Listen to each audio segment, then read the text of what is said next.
국민 여러분, 안녕하십니까? 여기는 대한민국 대표 정치 전문 플랫폼 한국정치TV입니다. 국민의힘이 윤석열 대통령의 석방 이후 국민의힘 의원들이 고위공직자범죄수사처와 헌법재판소에 대한 압박을 적극적으로 펼치고 있습니다.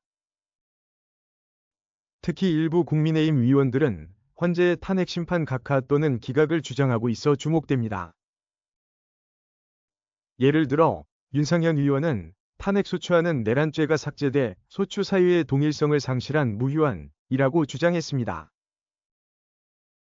장동혁 의원은 내란죄 수사권이 없는 공수처가 만든 수사기록과 증거도 모두 위법 수집 증거가 됐다. 당연히 헌재가 가져간 증거도 쓸 수 없는 증거가 됐다고 지적했습니다.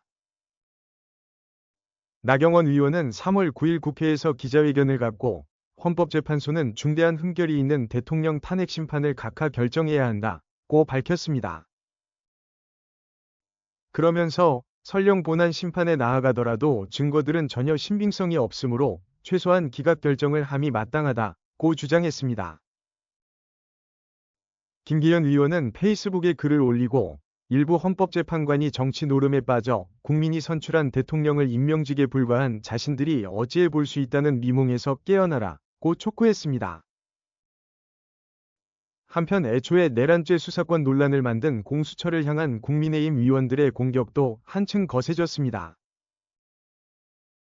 실제로 국회 내란 국조특위 소속 국민의힘 의원들은 오동훈 공수처장을 직권 남용, 불법 체포 및 불법 감금, 위증 등의 혐의로 고발하는 방안을 검토 중입니다.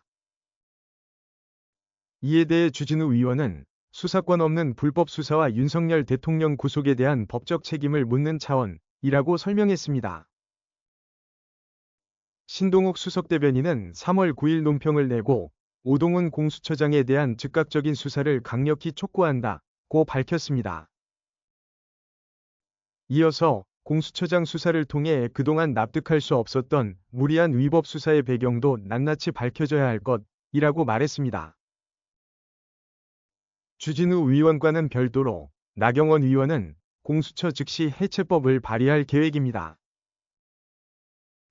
홍준표 대구시장도 페이스북에 헌재, 공수처는 폐지해야 한다는 글을 올렸습니다.